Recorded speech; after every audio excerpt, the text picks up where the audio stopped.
Seated. जी, thank you so much. Pallav ji, मेरा आपसे है सबसे पहला सवाल. बिफोर वी मूव ओवर और मीडिया से सवाल लें हम. इतने सारे लोगों से मिलना करके, उनकी दिल की बात सुन के, उसको समझ के, और अब यहां प्रेजेंट कर रही हैं और जो किरदार आप प्ले कर रही हैं, क्या कहेंगे उसके लिए? Good evening everyone. मैं पता नहीं मैं कितनी बार ये देख चुकी हूँ, ये जो आपने अभी देखा. But believe you me, every time I see this, every time I can't stop my tears. जो रिसर्च हम लोग कर रहे थे, as you can see how painful it was. रोज हम लोगों से यही सुन रहे थे, उनकी पेन की स्टोरी सुन रहे थे, उनकी एंग्विश, किस तरह से उनका सब कुछ पीछे छूट गया, किस तरह से उनके घर वालों को बहुत बेरहमी से मारा गया. तो एक समय के बाद ये होने लगा कि दिमाग है ना, इतने दर्द को, इतने दुख को प्रोसेस करना बंद कर देता है एक समय के बाद. And every time we would go back to our hotel, Vivek and I would just lie down and keep staring at the ceiling क्योंकि नींद ही नहीं आ रही थी हमें. It was impossible to emotionally unwind क्योंकि हमें पता था कि दूसरे दिन सुबह उठ के जो सुना है उससे भी ज्यादा भयानक स्टोरीज हमें सुननी है. And we kept doing this for like almost a month and a half. And after that, when I came back, I said it was impossible. At a point came when I told Vivek, मैं जा रही हूँ वापस. I cannot take this pain anymore. And it wasn't just the pain, it was also the guilt. You know, somewhere as an Indian, कि ये कहानियां हम तक पहुंची नहीं, ये जो कुछ भी हुआ कश्मीर में हम तक पहुंचा नहीं. एंड हम इतना भारत की बात करते रहते हैं और हमने कुछ किया नहीं, हमारे अपने ही लोगों के लिए नहीं किया. सो ये एक गिल्ट भी बहुत जबरदस्त था. और उसके बाद जब ये स्क्रिप्ट लिखी विवेक ने, and when I realised I am going to play Radhika Menon, मेरे दिमाग में मैंने उसको बहुत बड़ा बना लिया था पहले, विलन को, क्योंकि इतना सारा मैंने सुना था. तो एक I would just like to tell you one very small incident. Vivek ने मुझे एक बार, हम लोग ज़ेन की बात कर रहे थे, तो he had explained it to me very well. When I didn't know Zen, rivers were rivers, trees were trees, mountains were mountains. When I began to understand Zen, rivers were not rivers, mountains were not mountains, and trees were not trees. And when I finally understood Zen, rivers were rivers, trees were trees, and mountains were mountains. So that's exactly what had happened with me also, कि मैंने पहले तो, अगर मेरे पास कोई ये भूमिका शायद लेके आता, कोई और डायरेक्टर ले आता, I probably would have played it absolutely the same way. थोड़ा अपना थॉट डाल के उसमें. ये टूर जब हमारा हुआ, रिसर्च टूर, उसके बाद I said no, the villain has to be like really big. और सारा रिसर्च होने के बाद जो स्क्रिप्ट फॉर्म में जब हमारे सामने आया, so then I realized no, what Radhika Menon has to be. And I'm so glad that I got an opportunity to play this because I know exactly how big the villain is for the Kashmiri Pandits after having listened to their stories. Thank you. Thank you so much, ma'am. Thank you so much. Anupam sir, this one's for you. बहुत मुश्किल होता है उस किरदार को play करना जो आपने महसूस किया हो, बिकॉज महसूस करना जो है, when you are performing that as an actor, सिर्फ महसूस करना काफी नहीं होता है, बिकॉज आपको एक फिल्म के दायरे में एक्टिंग करनी है. तो इस फिल्म के दो पहलू हैं, as an actor and as a person. तो जहां तक पर्सन की बात है, आप कितना भी महसूस कर लो, अगर वो एक्टर अच्छा नहीं है तो वो पर्दे पर उस दर्द को, उस तकलीफ को नहीं ला सकता है. महसूस तो हम सब लोग करते हैं, हम सब लोग दुख महसूस करते हैं, हम तकलीफ महसूस करते हैं, खुशी महसूस करते हैं, हंसते हैं, रोते हैं, but everybody can't act it out. It's a job of an actor to do that. So I want to separate two issues over here. One is that just because I'm a Kashmiri Pandit does not mean that I will be able to portray that pain brilliantly unless I can project what I am feeling. जब विवेक ने मुझे पता लगा कि वो ये film कर रहे हैं और उन्होंने मुझे ये रोल दिया, और सबसे पहली बात जो इन्होंने मुझे बोली कि मैंने कहा इस कैरेक्टर का नाम क्या रखा है, तो इन्होंने कहा पुष्करनाथ. ना, पुष्करनाथ मेरे पिताजी का नाम है, मेरे अपने पिताजी का. तो एंड हम जब देहरादून पहुंचे इसकी शूटिंग करने के लिए, तो मिथुन जी और पुनीत और दर्शन ऑलरेडी शूटिंग कर रहे थे। अलग से एक फिल्म का माहौल ही कुछ अलग था। ऐसा लग रहा था कि कुछ बहुत ही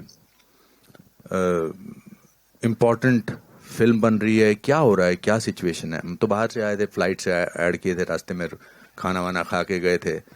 and then it dawned on me what it is to be playing Pushkar Nath, a simple normal human being जिसको कोई दुनिया की ऐसी चीज़ों का पता नहीं है।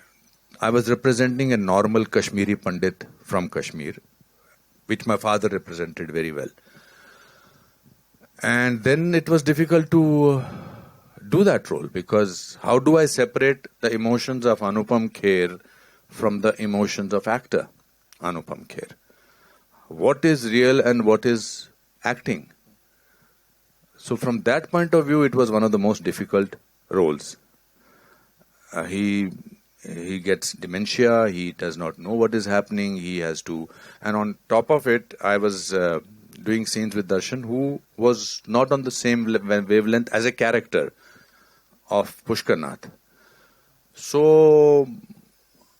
it was a difficult job. Plus कहानी वो थी जो मैं सुन चुका था अपने रिश्तेदारों से, करीबी रिश्तेदारों से, मेरे मामा से, मेरी माँ से, और हम सब वो अंडर द रग उसको जब छुपाते हैं ना, जब तकलीफ बहुत ज्यादा होती है तो उसको दबा के रखते हैं। That's why it turns into depression. But I am so happy that Vivek, you and Pallavi, you made this film, because आप लोग तो बहुत सारी चीजों से जूझते हैं एज जर्नलिस्ट, बट इस कमरे की खामोशी बताती है कि आज आपको भी कहीं तो झटका लगा है।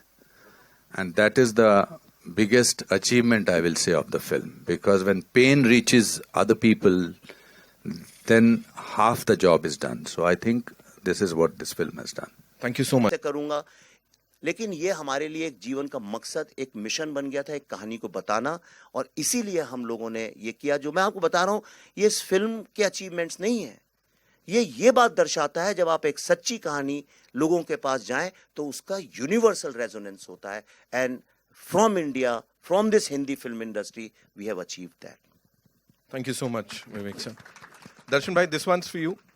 मुझे बताएं, आपने जितनी भी फिल्में अब तक करी हैं, जैसा मैंने कहा वर्सेटैलिटी की बात हम सब करते हैं, किरदार को अलग एक परवान चढ़ा देते हैं आप, ये आपकी फिल्मी जर्नी में कितना इम्पोर्टेंट होगा? ये जो इमोशन है, how important would it be? Hello everyone.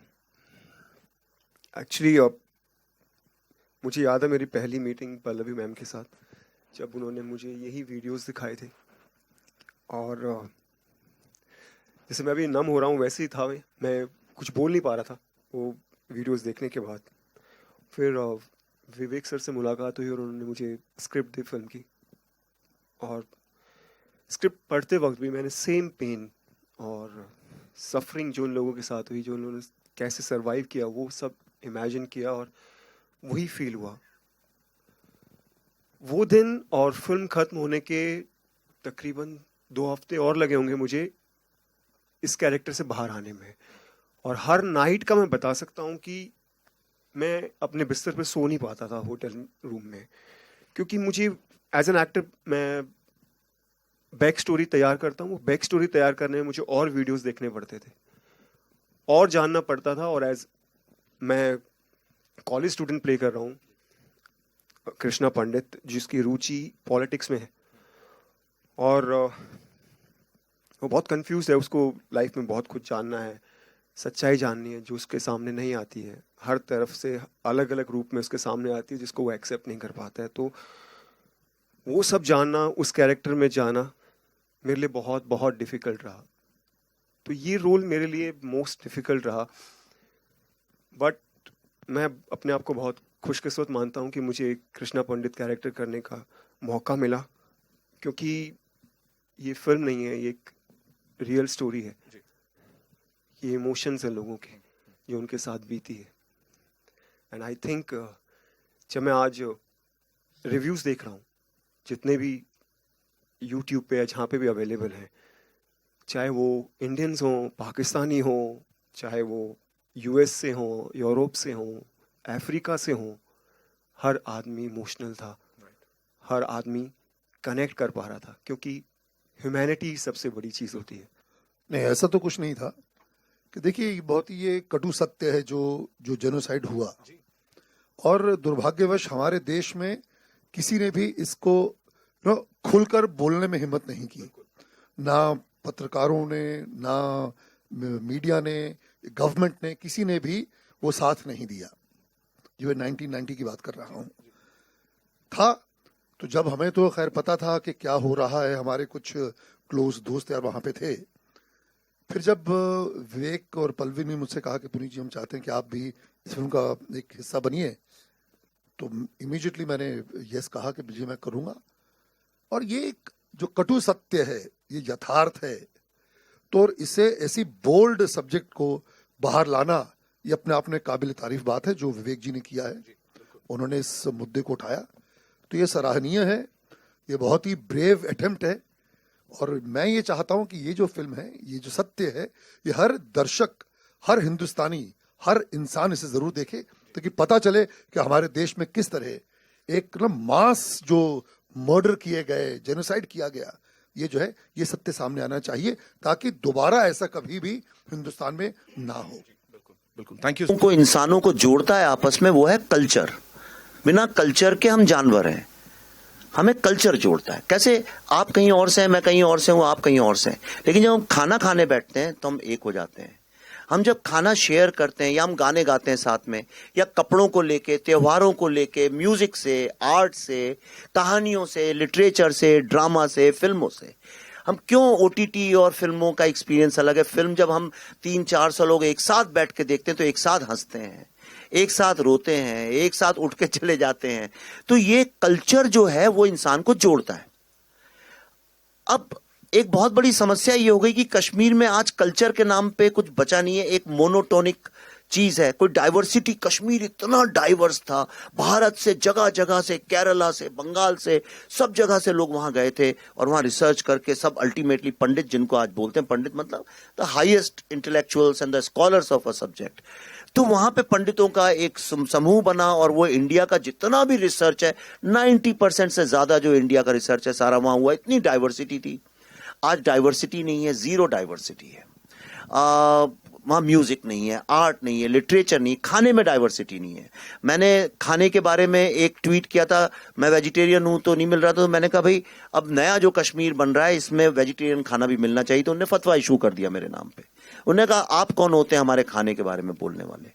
और अल्टीमेटली 20-30 सिक्योरिटी के साथ हमें कश्मीर से वापस आना पड़ा।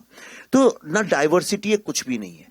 ये जो फिल्म है, जैसा आप सोच रहे होंगे शायद वैसी ना निकले, क्योंकि ये फिल्म एक बहुत ही अलग तरह के थॉट की है और ये इस बात पे एम्फेसिस देती है कि आप आपसी मतभेदों के साथ रह सकते हैं, आप झगड़ा करके, मारपीट करके भी साथ में रह सकते हैं। कितने लोग हैं पड़ोसियों के झगड़े हो जाते हैं। आप दिल्ली में तो मैं रहता था तो 24 घंटे में देखता था ऊपर नीचे, फर्स्ट फ्लोर सेकंड फ्लोर में बरसाती वालों का ग्राउंड फ्लोर से झगड़ा होता, फिर 2-4 घंटे के बाद फिर हो जाते थे, फिर साथ में लोहड़ी का त्योहार और कोई साथ में मनाते थे। वो सब क्योंकि फिर साथ में जैसे गाना गाने लगे, अंताक्षरी हुई, एक फिर से दोस्त हो गए। आपकी शादी हुई, मैं चला गया, फिर दोस्त हो गए। लेकिन जब ऐसा कुछ भी नहीं है, सिर्फ एक खालीपन, विरावान सा है, और हम लोग भी जो जाते हैं, हम जाते हैं डल लेक पे सेल्फी खींचते हैं, गुलमर्ग में वापस चले आते हैं, हमें कुछ पता चलता नहीं है। यानी डाइवर्सिटी एक बहुत ही देखिए डेंजरस सिचुएशन ये है कि मैं आपको एक छोटा सा किस्सा बताता हूं, उससे आपको सब समझ में आ जाएगा। मैं किसी भी रिलीजन के अगेंस्ट नहीं हूं, क्योंकि मैं खुद ही किसी रिलीजन पे ज्यादा नहीं मानता। मैं गर्व से एक हिंदू कल्चर, हिंदू फिलॉसफी, क्योंकि बचपन से मैंने देखा है, सीखा है, और वो मुझे जीने का एक सहारा देती है। लेकिन आप क्या प्रैक्टिस करते हैं, क्या नहीं करते हैं, मैं उसकी उतना आदर करता हूं, मुझे उससे कोई आपत्ति नहीं है। और मैं जानता हूं कि मुझसे अलग लोग इस दुनिया में रहते हैं। यही तो सारे विश्व के इंसानों का नेचर है। सब जानते हैं कि अलग विचार के, अलग फेथ के लोग हैं। हम एक शूटिंग कर रहे थे तो पल्लवी एक शिकारा में बैठी हुई थी और छोटी 1-2 बच्चियों को हमने बुलाया था, 8-9 साल, 7-8-9 साल की, जो ज्यादा जानती नहीं है, बहुत ही इनोसेंट बच्चियां। वो पल्लवी के दोनों तरफ बैठी थी। तो हम कैमरा जब शिफ्ट कर रहे थे, उदय जी हमारे डीओपी सर हैं यहाँ पे, और तो एक बच्ची, शायद 1 बजा होगा, दोपहर का नमाज का टाइम था, पल्लवी से उसने बोला आप नमाज पढ़ने नहीं जाएंगी? तो पल्लवी ने बोला नहीं, मैं तो नहीं जाऊंगी। तो कह रही क्यों नहीं जाएंगी आप नमाज पढ़ने? पल्लवी ने कहा इसलिए क्योंकि मैं मुसलमान नहीं हूं। तो कहने लगी अरे ऐसा कैसे हो सकता है, आप कहीं नहीं जाती नमाज पढ़ने? पल्लवी ने कहा नहीं देखो ऐसा है, मैं हिंदू हूं इसलिए मैं नमाज नहीं पढ़ती हूं। कहने लगी तो क्या हुआ, नमाज तो हर कोई पढ़ता है। एक 8-9 साल की बच्ची, 10 साल की बच्ची, दुनिया में कोई भी बच्चा हो इस बात को जानता है कि अलग अलग फेथ के लोग होते हैं। पर कश्मीर में 1990 के बाद जो पैदा हुए हैं लोग, उनको कुछ आइडिया ही नहीं है इस बात का कि दुनिया में डाइवर्सिटी नाम की चीज है। इसका भारत और कश्मीर और पाकिस्तान से कुछ लेना देना ही नहीं है। आप एक पूरी की पूरी जनरेशन जो है वो इतनी इग्नोरेंस के साथ बड़ी हो रही है। मेरा जो ड्राइवर था टैक्सी का, वो लाल रंग के जूते पहनता था, तो मैंने उससे एक दिन शूटिंग के दौरान यही पूछा। वो बड़े अजीब से लंबे लंबे रेड बूट्स थे, तो मुझे थोड़ा अजीब भी लगते थे, चमकते हुए लाल। तो मैंने उससे ऐसे ही चिढ़ाते हुए बोला, क्यों भाई बड़े अच्छे जूते पहन रखे हैं, कहाँ थाईलैंड से लाए हो, फॉरेन से लाए हो? कहता हाँ। तो मैं सोचा शायद थाईलैंड का नाम लेगा, 20-25 हजार रुपए के टिकट में कोई भी चला जाता है आजकल थाईलैंड वगैरह। तो मैंने बोला थाईलैंड से? वो बोला नहीं दिल्ली से। इंडिया भी नहीं बोला उसने, दिल्ली से। और मैं यकीन से कह सकता हूं, थोड़ी तो मैं भी समझ रखता हूं इंसान की, मैं आपको गारंटी से कह सकता हूं उसने जिस इनोसेंस से बोला था उसको आइडिया ही नहीं था इस बात का कि वो जो कह रहा है वो गलत है। तो ये जो हमने क्रिएट कर दिया, ये फिल्म यही आपको बताएगी कि क्या होता है जब आप एक सोल को खत्म कर दें, कल्चर को, आर्ट, म्यूजिक, लिटरेचर।